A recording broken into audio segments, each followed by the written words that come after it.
appropriate indecency. I will just say that my goofy kids are, well, I just said it, they're goofy.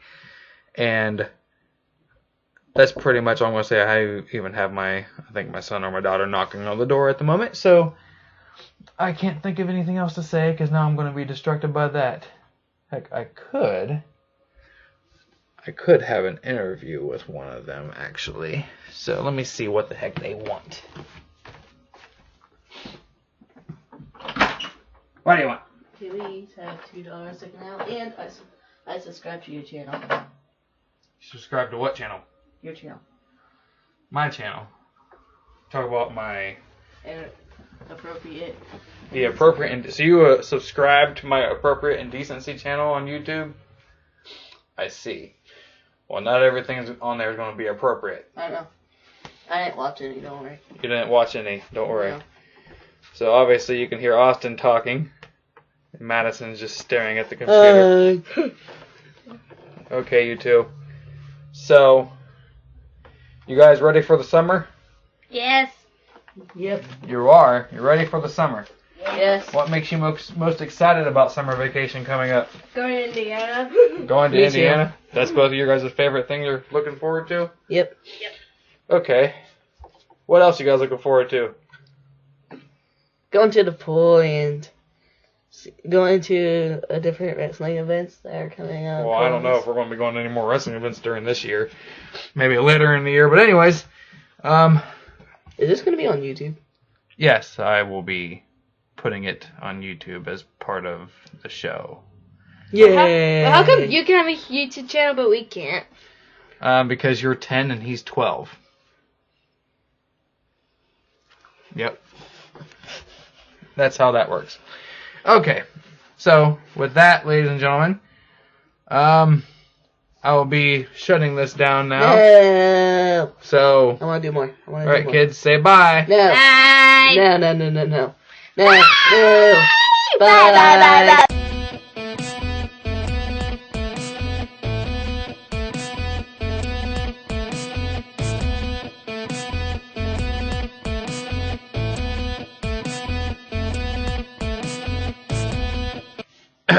Let's go a little WWE rant here. I watched the most recent event from World Wrestling Entertainment, Money in the Bank. And a lot of people were really butthurt about what turned out with that. You know, the end of the show having Brock Lesnar come in out of nowhere after being gone since WrestleMania. And he just grabbed the Money in the Bank contract after the other 7 competitors had just brutalized themselves.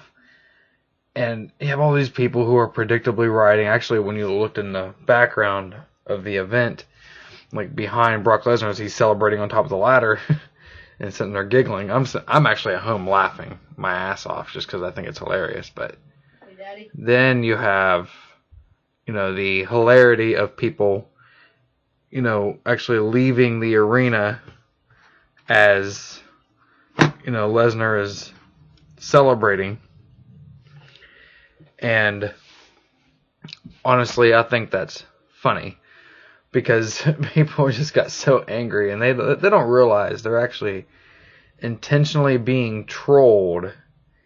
It's one of the frustrations I have with wrestling fans is if they don't get everything that they want, and this isn't just wrestling fans, this is fans in every entertainment, form of entertainment that we have these days, but if people don't get everything they want, then they're like, oh, I'm just never watching, or I'm just never reading, or I'm just never listening again. I didn't get everything I wanted. It's like, you know, it's entertainment. Sometimes it's supposed to anger you. And Brock Lesnar is a master of making people angry. And he loves it. I love that he loves it.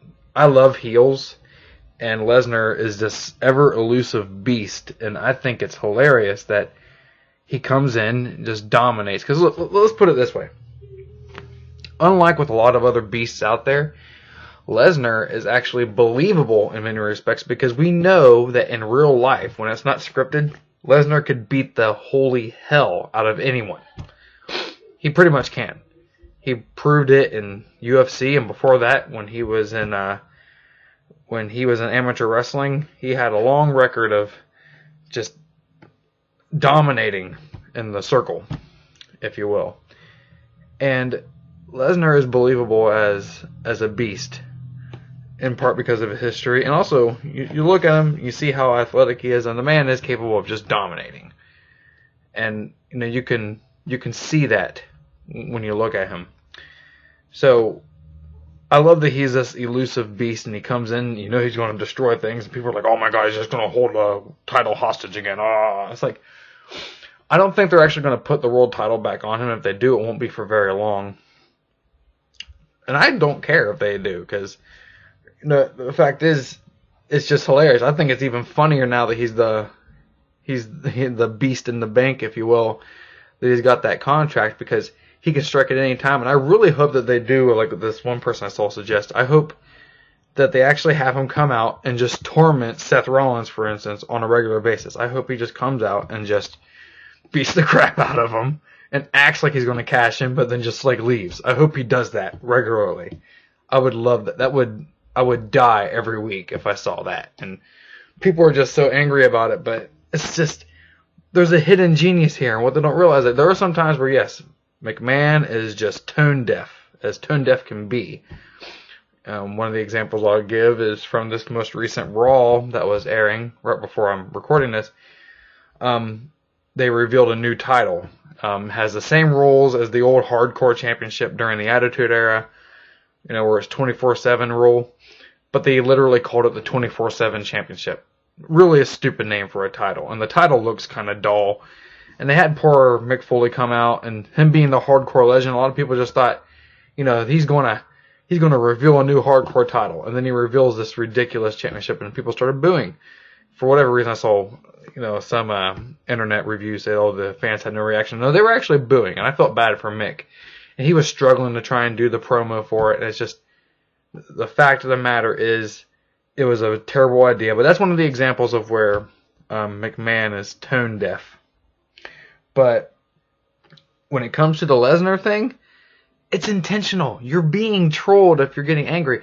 And people forget, this is something that's easily forgotten, that before WrestleMania 34, last year's WrestleMania, before that WrestleMania, when Lesnar would come out, when he was the Universal Champion the first time around, he would actually come out and the fans would pop for him. I actually would hear every week he'd come out, well, not every week, he didn't come out every week on Raw, but when he would come out to Raw, once his music would hit, the fans would jump up and they'd actually cheer. And they were trying to promote Roman Reigns at the time because they wanted Roman Reigns to have a pop for him when he'd finally defeat Lesnar. And honestly, they, as part of the build-up for WrestleMania 34 for the Lesnar versus Roman Reigns match, which is when everyone was still booing Reigns, they had Reigns come out on a regular basis, and they had him tearing Lesnar down for being a part-timer and him not always showing up. That's when a lot of fans started turning on Lesnar because they were like, oh yeah, you're right, he's never around. But it's like, but they forget sometimes when they're booing him now and they're so angry that he's always champion now, or that he's always dominating in this point in time, they forget that not that long ago, just a year ago, a little over a year ago, they were cheering Lesnar for his brutality. They were actively chanting Suplex City, and they were wanting him to just do 1,001 suplexes. And the thing is, they didn't get tired of it. They were literally manipulated before our very eyes into booing him and hating him. And it's where McMahon still has that hidden genius. So yeah, that's the interesting thing about professional wrestling.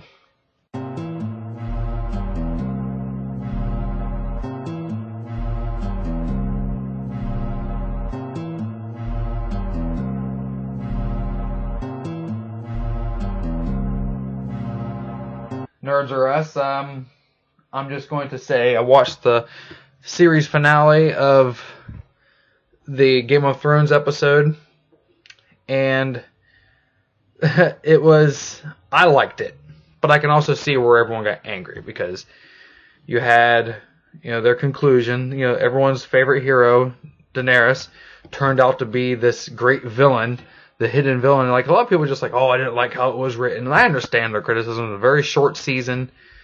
A lot of dialogue was missing in there. A lot of build-up for the storyline was missing in there. But the truth of the matter is that if you paid attention to the series, you can see this accumulating, this case for why Daenerys was not, why it was a mistake to trust that she was going to turn out to be this big hero. If you could actually, if you paid attention in the 7th season, when she had the Tarleys, which is Sam's family, when she had them roasted, it was just straight brutal when she just jumped right to judgment of they were going to be burnt, because they didn't want to bend the knee.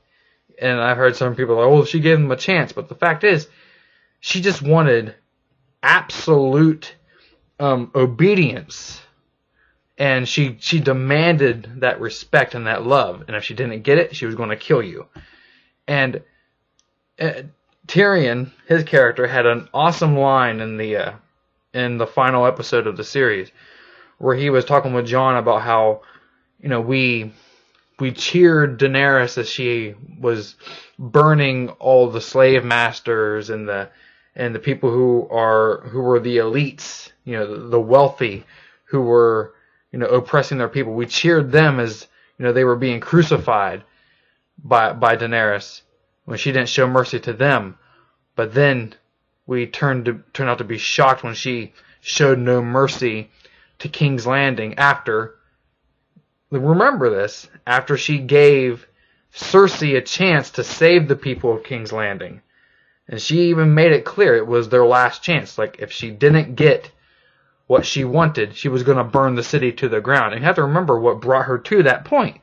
Granted, it was short and compact, but actually, no, it wasn't even all that short. I'm going to mention some other things here in a minute.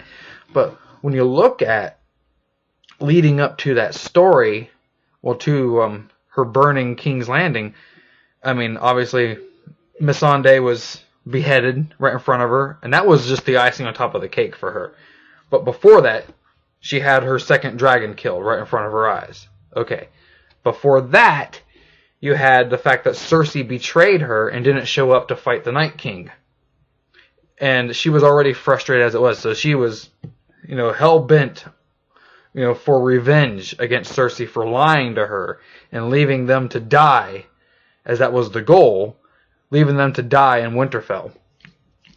But also remember, during the 7th season, before she had the Tarleys killed, you had, prior to the lady of Highgarden, I can't remember the character's first name, but the Tyrell, who was killed by Jaime Lannister through the same poison that she gave Joffrey. When she was in a meeting with Daenerys, she was basically telling her that the men will only respect fear. That she can't come in there holding her arms open because they won't respect it. They won't bow down to that compassion. That the men who run everything will respond to fear. So she was planting that seed for what you saw later on. And I wasn't even someone who rewatched the whole series before the final season, but I remembered that, that whole interaction and everything else, all the lines in the past from the earlier seasons where she promised that she was going to burn those cities to the ground and how she was going to take back what was hers. Like, she always had this sense of entitlement to being the queen, the unquestioned queen of the Seven Kingdoms. So I could go on, but there are so many signs when you pay attention to it that Daenerys wasn't really all that, she was compassionate, but to an extent. Mostly compassionate when it served her. I mean, she always had to have her advisors, pull her away from the brink because she was highly impulsive. She was always highly impulsive. And she always had to have her advisors sort of tell her, like, look, you can't do this. But when it came down to it, when she lost everything that she loved in the final few episodes, that's when everything came crashing down and she wasn't listening to anyone anymore because everyone who was close to her was gone. Jorah was gone. Missandei was gone. All she had was Grey Worm, and Grey Worm was a person of war. And although she had respect for Tyrion, she didn't care for what he had to say about the bells and everything because she felt betrayed by him for Jaime Lannister and for Cersei Lannister. And she wasn't going to listen to his pleas for mercy because she was already done with him in many respects. She just wanted him to be by her side as she conquered King's Landing in her own way, because she already had her mind made up. So I could go on, but that's just one of the things. Like, I appreciated the ending of the series. I thought it was appropriate that Daenerys got killed.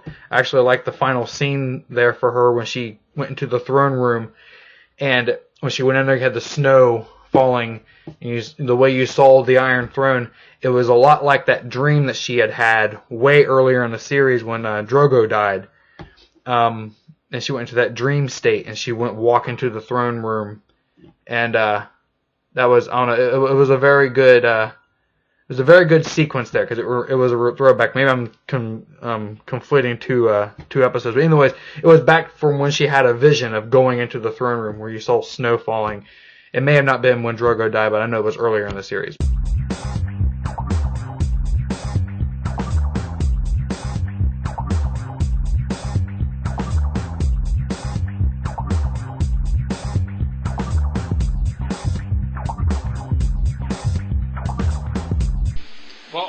Butthole naked. If she bent over, you're seeing brown eye. Not just naked, butthole naked. Butthole naked. Ladies and gentlemen, I am here, Daniel Crawford, appropriate indecency. I'm going to try and get a random interview on the phone with Michael. I don't know if he's at work. I don't know if he's home. But you know what? We're going to find out. Because I'm tired of him not being on this show. He's one of the co-hosts. I can't keep carrying the weight on my own. So, Michael, you need to answer the phone. It's dialing. All right.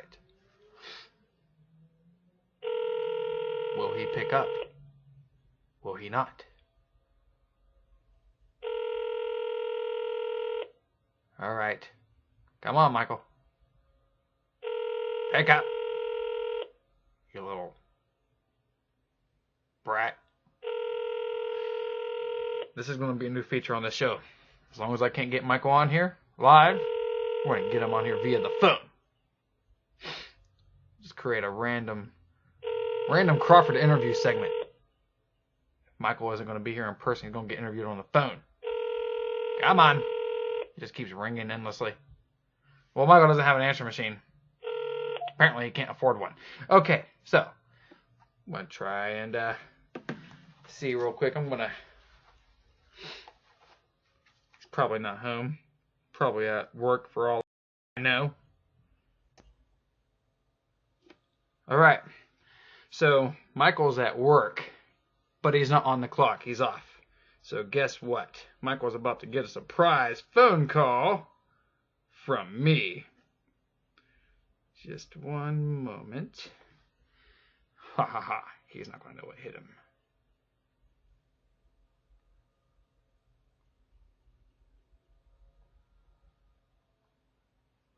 Just one moment, Michael. Can you hear me? Yes, I can hear you. You can hear me? Yes, I can hear you. Alright. So, just one moment here. What's your cell phone number for that? Because I can't hear you all that well on there. I don't have minutes on my cell phone. I mean, I can call you, even if you don't have minutes, Goofy. I don't know. You can call Babe's cell phone. I can call Babe's cell phone?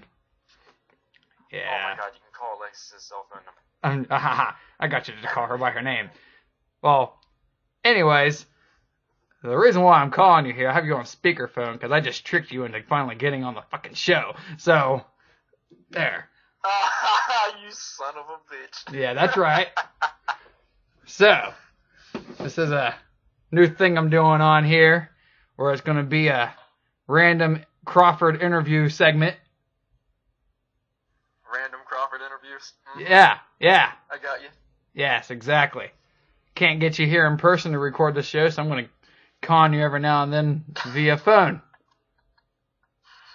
Okay, alright. Yeah. Alright. I mean, obviously it won't be something that I can do for the tiny rodent segment on here, because it'd be kind of awkward, but how long does Showman have until she gets off work? Until midnight. Until midnight? Yeah, I can't have the show go on that long. I got a movie to go to. I know. So you're gonna I'm be there? buying her dinner though. You're gonna be there for the next 6.5 hours? Sure am. Show him. Well, 6 hours and 15 minutes. 6 hours and 12 minutes now, according to the clock on my computer. Christy's clock is a little slow. Yeah, the fans of the show don't know who Christy is, but yeah, that's obviously my boss. But yeah, she just got a not really a cameo, but she just got a mention on the show. If I had some kind of sound effects for whistles and bells, I'd be doing that right now. What the fuck? What was that? Nom nom nom nom. Eating a Slim Jim. Yep, Michael just had a Slim Jim in his mouth. A long, thin stick of meat. Sure did. Shit. It was my fiance's. What? Oh my god. Yep, she stuck her meat in my mouth and I Oh! Holy! and she just smacked me. She just slapped Michael. You just heard domestic violence on the show. Ladies and gentlemen. She almost smacked me in my yep, never mind. Oh I'm crap. Leave that alone. There would not be another little Michael running around if she had succeeded in that. Probably not. Nah. I've been hit a few times there. I'm pretty sure there'd be another one. I mean, considering that you were the reason why you had been hit there a few times earlier when you were younger. Kind of hit yourself there a few times. But, Yeah. Quite a few times. A few impregnated bathroom doors around the world right now, but, ladies and gentlemen, this is, so yeah, I've been trying to think of a way for a while to get you on the show like this, since I can never get you here without you and Alexis, which I wouldn't mind if you recorded with Alexis here. I wouldn't give a shit. But it's kind of hard for you to pay attention to the show if, obviously, you have your son here. So, yeah. Yeah, because he's a fucking maniac. I love him, though. Yes, Michael gave birth. Well, Michael didn't give birth, but Michael. What? Michael. I didn't give birth. Michael produced. Pretty painful. yeah, I know. Just imagine. I'm a pee-hole. Yeah, obviously Michael's a little bit. Michael is actually the censored version of himself right now. This is us flipping sides in a way where Michael's usually the uncensored one, but because he's in a public setting, he can't exactly speak freely. But yeah. Exactly. But yeah, that would be awful. Trying to shoot a baby out of your dick hole. I mean, God, that would be the most agonizing pain imaginable. I could imagine. So yeah.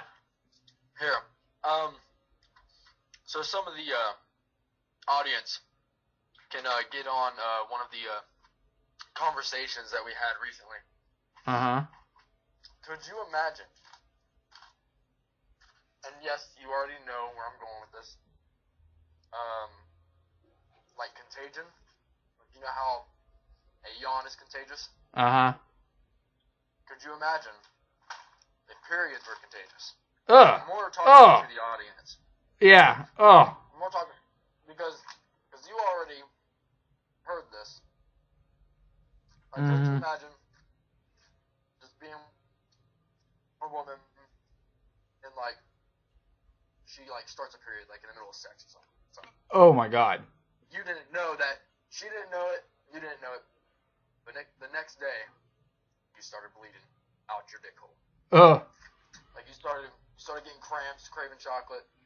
I mean, everywhere. I mean, in your case, you would always hang out with your friends, doing band practice. If you guys all suddenly went on your period all at once, I mean, that'd be one of those really moody rock bands. But Grandpa's calling, so actually I got to end this interview prematurely, buddy. So, all right, I'll talk to you later, bud. Yep. Hello? Hi, Yes, indeed.